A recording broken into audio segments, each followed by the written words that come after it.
সাক্ষী রেখে একটা কথা বলতে চাই। ফার্স্ট কথা হলো, আমাদের সরকার গতকালকে রাতে যা করেছেন এটি সিরিয়াস কন্টেম্প্ট করেছেন। আমি মনে করি তারা যে কাজ করেছেন এটি আদালত অবমাননা করেছেন। এই সচিবালয়ের স্ট্রাকচারকে তারা ডিসম্যান্টল করেছেন।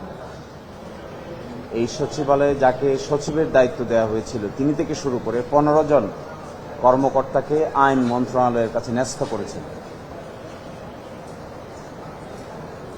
অবস্থা দৃষ্টে মনে হচ্ছে যে সরকার ইচ্ছে করে বিচার বিভাগের সঙ্গে একটা টাসেল লাগাতে চায়, এবং যে মামলাটি আমরা দায়ের করেছিলাম এই কোর্টে আমি সকালবেলা এই বিষয়টি মেনশন করেছি, এবং তারা প্রথম বলেছিলেন যে তারা আপিল ফাইল করবেন। আজকে আমাদেরকে মাননীয় হাইকোর্ট বিভাগ বলেছেন তারা 7ই জুন পর্যন্ত অপেক্ষা করবেন। 7ই জুনের পরে হাইকোর্টের এই রিট পিটিশন শুনানির জন্য আসবে, কারণ 7ই এপ্রিলে রায় প্রকাশ হয়েছে। আপিল দায়ের করার সময়সীমা হলো 60 দিন। এই 60 দিন 7ই জুনে অতিক্রান্ত হবে। এই 7ই জুনের মধ্যে যদি সরকার পক্ষ এই ব্যাপারে আপিল দায়ের না করে সচিবালয়কে ডিসমেন্টাল করার যে কৌশল নিয়েছেন এটি তারা সম্পন্ন করেন, তাহলে 7ই জুনের পরে আমাদের হাইকোর্ট বিভাগে নতুন আইনকে চ্যালেঞ্জ করে যে রিট পিটিশন করা হয়েছে এটি শুনানির জন্য গ্রহণ করা হবে। আজকে রাষ্ট্রপক্ষকে এবং অ্যাটর্নি জেনারেল অফিসকে এই মেসেজ দিতে বলেছেন। একই সাথে এটাও বলেছেন যে বিজ্ঞ অ্যাটর্নি জেনারেল ওই দিন আদালতে হাজির হয়ে মৌখিকভাবে যে অ্যাসুরেন্স দিয়েছিলেন, আদালত বলেছিলেন যে এটি তাদের ডিজায়ার যেন এই সময়ের ভিতরে সচিবালয়কে কোনোভাবেই ডিস্ট্রয় করা না হয়, কিন্তু আদালতের সে ডিজায়ার তারা শোনেন নাই, আপিলও ফাইল করেননি। এই ধরনের আচরণ সিরিয়াসলি কন্টেম্পচুয়াস। আমরা কন্টেম্পট নোটিশও দিয়েছি, আমরা দ্রুতই কন্টেম্পট পিটিশনও ফাইল করব।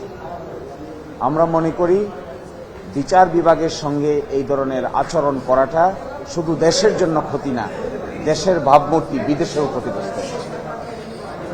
একটা বড় ধরনের সংস্কারের অংশ হিসেবে বিচার বিভাগকে আলাদা সচিবালয় প্রতিষ্ঠা করা হয়েছে, এবং এই সচিবালয় প্রতিষ্ঠা করার ক্ষেত্রে বাংলাদেশ সম্পর্কে পৃথিবীর বিভিন্ন দেশে মানুষের ধ্যান ধারণার ভালো জন্ম নিয়েছিল, উচ্চ ধারণার জন্ম নিয়েছিল যে বাংলাদেশ সত্যিকার অর্থেই একটি স্বাধীন বিচার বিভাগ প্রতিষ্ঠায় কার্যকর ভূমিকা রেখেছে। কিন্তু যে কাজ এখন করছেন এটা অনেকটা পিছন দিকে ঠেলে দিচ্ছেন সবকিছু।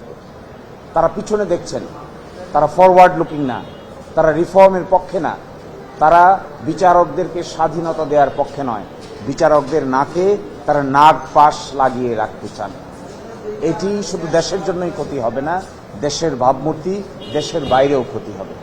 ইতোমধ্যে শুরু হয়েছে, বিদেশি যারা স্টেক হোল্ডার আছেন তারা এই সমস্ত ব্যাপারে কনসার্ন রেজ করেছেন, আলোচনা করছেন, গোলটেবিল বৈঠক হচ্ছে। তো আমি আপনাদেরকে সাক্ষী রেখে একটা কথা বলতে চাই। ফার্স্ট কথা হলো, আমাদের সরকার গতকালকে রাতে যা করেছেন এটি সিরিয়াস কন্টেম্প্ট করেছেন, আদালত অবমাননা করেছেন।